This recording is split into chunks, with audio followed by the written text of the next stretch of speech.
संभल के सिरसी में आयोजित एआईएम की चुनावी सभा को राष्ट्रीय अध्यक्ष असदुद्दीन ओवैसी ने संबोधित किया। इस दौरान ओवैसी बीजेपी, कांग्रेस, सपा, बसपा समेत मुस्लिम कार्यकर्ताओं और जनप्रतिनिधियों पर हमलावर रहे। उन्होंने कहा कि मुसलमान अब तक हिंदुस्तान में सपा, बसपा और कांग्रेस का वोट बैंक बनकर ठगता आया है। ज्यादातर वोट तुम्हारा और राज माया, अखिलेश और राहुल का। इन पार्टियों का झंडा लहराने से कुछ हासिल होने वाला नहीं है। तुम खुद ही ताकत को पहचानो। ओवैसी ने आगे कहा कि मैं मुसलमानों की बात करता हूं तो मुझे बीजेपी का एजेंट बताकर मुसलमानों को गुमराह किया जाता है। बसपा, सपा और कांग्रेस के मुसलमानों, विधायकों एवं एमपी की बात करते हुए कहा, पिछले 50 साल हमारे मुसलमान भाई अपने फायदे के लिए पार्टियां बदलकर सत्ता में मौज लेते आए हैं। वहीं उन्होंने भारतीय किसान यूनियन के राष्ट्रीय प्रवक्ता राकेश टिकैत पर किसानों के नाम मुसलमानों का फायदा उठाने का आरोप लगाते हुए कहा कि साल 2017 के चुनावों में बीजेपी का साथ नहीं दिया तो फिर अब महापंचायत कैसे कर रहे हैं। ओवैसी ने कहा कि टिकैत ने अपनी बिरादरी के लोगों से मुजफ्फरनगर कांड में केस हटवाने के लिए मुख्यमंत्री योगी आदित्यनाथ से भीख मांगी थी। उन्होंने राकेश टिकैत पर मुसलमानों का शोषण करने का भी आरोप लगाया है।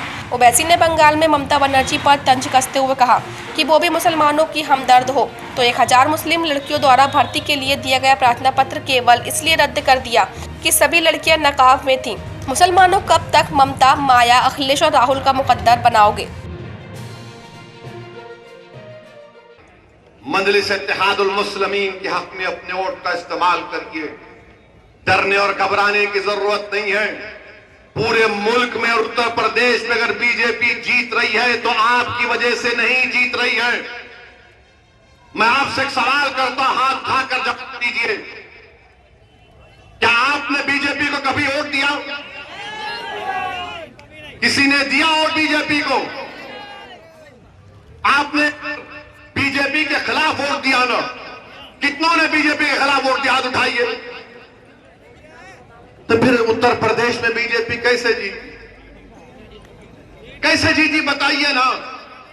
क्या मैंने आपको आकर कान में फूंक कर कहा, कैतल कुर्सी पर फूंक दिया, कहा कि जाके वोट डालो मोदी को? कैसे जीती? जीती आपके और मुस्लिम वोटों से बीजेपी नहीं जीत रही है।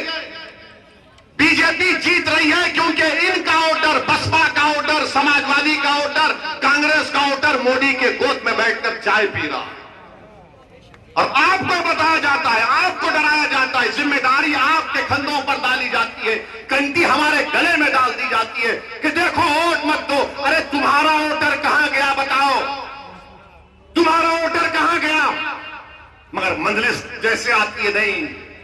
और मैं इन तमाम को बता रहा हूं, आपके दरमियान में कह रहा हूं, मजलिस उत्तर प्रदेश को या भारत के किसी कोने में जाती है, सिर्फ इलेक्शन की हद तक नहीं। मैं आपको वादा किया था 5 साल पहले भी और आज भी दोहरा रहा हूं, जब तक अल्लाह मुझे जिंदा रखेगा मैं उत्तर प्रदेश को आता रहूंगा। जब तक अल्लाह मुझे हयात देगा मैं तुम्हारे दरमियान में रहूंगा।